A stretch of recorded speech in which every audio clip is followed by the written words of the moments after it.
कि आपको डर लगता है सुपरनैचुरल चीज़ों से? मैं नहीं मानता सुपरनैचुरल चीज़ों में, और डर तो लगता है, झूठ नहीं कहूँगा, लेकिन सुपरनैचुरल में मेरा खुद का विश्वास नहीं है, बहुत सारे लोगों का विश्वास है इस पर। और आपको शायद मालूम भी होगा कि जो हमारी फिल्म है तलाश, इसकी शुरुआत भी एक ऐसे ही हादसे से हुई। जो इस फिल्म की लेखक हैं ज़ोया, उनके साथ एक वाक़या हुआ जिसका बड़ा गहरा असर हुआ उन पर, और उस वाक़े की वजह से उन्होंने ये कहानी लिखी। हाजी अली से गुज़र रही थी, वो जो मेन रोड है हमारा हाजी अली में, मुंबई में, और वहाँ रात के कुछ 2-3 बजे थे शायद, और उनके साथ गाड़ी में 2-3 लोग और थे, और अचानक सड़क पर, जब गाड़ी वहाँ से गुज़र रही थी, अचानक सड़क पर एक औरत सामने आ गई गाड़ी के। तो गाड़ी ने औरत को उड़ा दिया, सब घबराए, गाड़ी रोकी, बाहर निकल के आए, दौड़ते हुए बाहर आए, लेकिन उनको वहाँ पर कोई नज़र नहीं आया। तो उन्होंने दूर दूर तक ढूंढा कि कौन थी वो औरत जिसको चोट लगी होगी, लेकिन उनको कोई नहीं मिला। और फिर वो बड़ा थोड़ा डरे भी कि भाई ये क्या हादसा हुआ हमारे साथ। 2-3 महीने के बाद यही चीज़ उनके एक दोस्त के साथ हुई, सेम जगह पे? सेम जगह पे। कितना बजा था रात का? वही रात के पता नहीं टाइम मुझे अभी याद नहीं आ रहा है, बीच रात का टाइम था, सड़क खाली थी, मतलब मैं सोच रहा हूँ 1 बजे के बाद ही होगा। तो अब जब हम इस किस्म का वाक़या सुनते हैं तो हम भी शॉक्ड हो जाते हैं। मैं नहीं मानता हूँ, सुपरस्टिशियस नहीं हूँ मैं, मेरे साथ कभी ऐसा नहीं हुआ है। नहीं हुआ? नहीं, लेकिन आमिर कभी अगर ऐसा हुआ तो डर तो यकीनन लगेगा। डर तो मुझे वैसे ही लगता है जब कोई अंधेरी जगह पे आप मुझे भेजेंगे, या कोई ऐसे खंडर में भेजेंगे जहाँ भूत प्रेत, सुनते हैं कि भूत प्रेत वहाँ होते हैं, तो हमको डर तो लगता ही है। लेकिन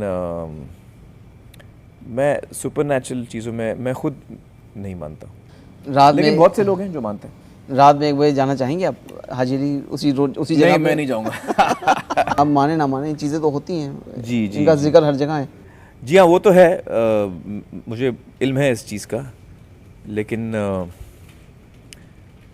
अब देखें, काफ़ी लोग, अभी जो मेरी सिस्टर हैं निखत, वो खूब मानती हैं इन चीज़ों में, तो बहुत सारे लोग हैं जो मानते हैं। जब रियल लाइफ में कभी अगर टेंस होते हैं तब भी आमिर ऐसे ही चेहरा रखते हैं अपना, या ऐसे आमिर जैसे बैठे हैं वैसे? पता नहीं, मैं जब रियल लाइफ में जब मैं टेंस होता हूँ तो मैं तो खैर अपने आप को देख नहीं पाता, लेकिन जब मैं फिल्म में काम करता हूँ तब मैं किरदार बन जाता हूँ और उस रूप में ढलने की कोशिश करता हूँ, तो कुछ तो मेरा उसमें आता है और कुछ किरदार का मुझ में आता है। लेकिन अगर आप मुझे देखना चाहें जैसे मैं हूँ असली ज़िंदगी में, तो वो आपको नज़र आएगा सत्यमेव जयते में, क्योंकि वो मैं हूँ, आमिर खान हूँ मैं, जो जैसा मैं हूँ अपनी ज़ाती ज़िंदगी में वैसा आप मुझे देख पाएंगे। इमोशनल है काफ़ी आप? मैं जज्बाती हूँ काफ़ी, और तो उस वक्त मैं कोई किरदार नहीं हूँ, मैं खुद हूँ अपने आप में। एक चीज़ जानना चाहेंगे आमिर कि माशाल्लाह सब कुछ अल्लाह ताला ने बख्शा आपको, क्या अभी भी कोई तकलीफ़ें जहन में रहती हैं? तकलीफ़ें तो हर इंसान को होती हैं, और यही ज़िंदगी का नाम है। और हम अपने ज़िंदगी में जो चैलेंजेस हमारे सामने आते हैं, हम किस तरह उनका सामना करते हैं, ये इस पे ये इससे फ़ैसला होता है कि हमारी ज़िंदगी कैसे कटती है। हर इंसान की ज़िंदगी में चैलेंजेस आते हैं, हर इंसान की ज़िंदगी में तकलीफ़ें आती हैं, और आप अपनी तरीके से उसको हैंडल करते हैं। क्या 100 करोड़ का जो खेल शुरू हुआ है, इससे भी कहीं कोई तकलीफ़ रहती है जहन में? 100 करोड़ का खेल मेरे लिए कोई मायने नहीं रखता। लेकिन देखा जाए तो ये खेल भी आपने ही शुरू किया है। नहीं, शुरू मैं अब क्या शुरू, मेरी फिल्म अगर जो धंधा करती है मैं उसको कैसे रोक पाऊँगा?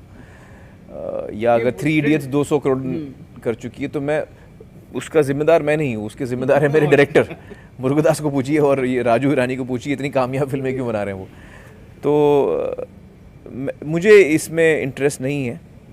देखिए, मैं आपको एक बात बताता हूँ, आप याद करने की कोशिश कीजिए वो फिल्में जिनका बड़ा गहरा असर हुआ है आप पर, जो आपके लिए यादगार फिल्में हैं, जैसे कि मेरे लिए प्यासा है, या साहिब बीबी और ग़ुलाम है, या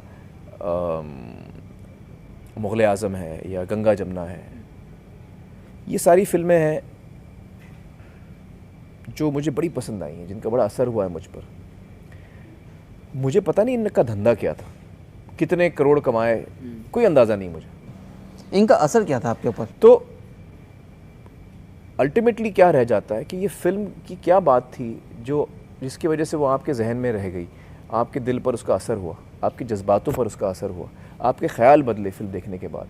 वो फिल्म आपके बहुत करीब है, आप पैसों से नहीं तोलते उसको।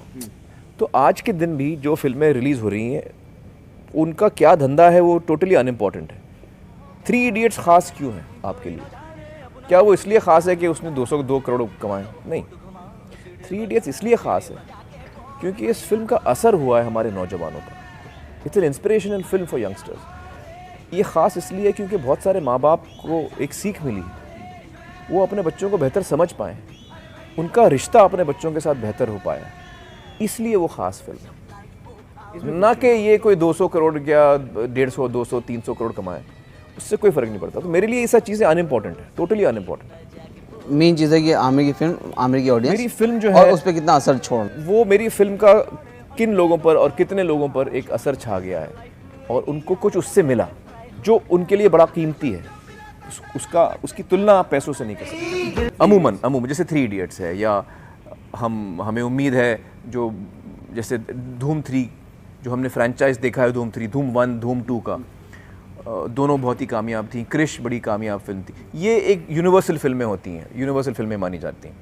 इसमें एंटरटेनमेंट वैल्यू ज़्यादा होता है और हर तबके के लोग इसे पसंद करते हैं, हर उम्र के लोग इसे पसंद करते हैं।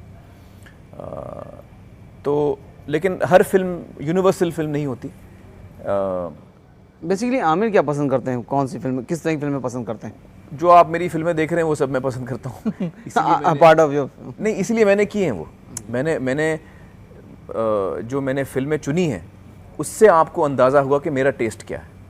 मेरा टेस्ट है तलाश, मेरा टेस्ट है 3 इडियट्स, मेरा टेस्ट है गजनी, मेरा टेस्ट है तारे ज़मीं पर, सरफरोश, लगान, दिल चाहता है, रंग दे बसंती, फना। ये सारी मेरी फिल्में हैं जो मैंने चुनी हैं। पूछेंगे, आपने करीना के साथ भी काम किया और रानी के साथ भी साथ में काम किया, दोनों ज़बरदस्त एक्ट्रेस हैं, लेकिन नंबर देने आएंगे तो दोनों को कितना देंगे? मैं दोनों को 10 नंबर दूंगा। 10 में से 10। दोनों बहुत ही कमाल के एक्ट्रेस हैं।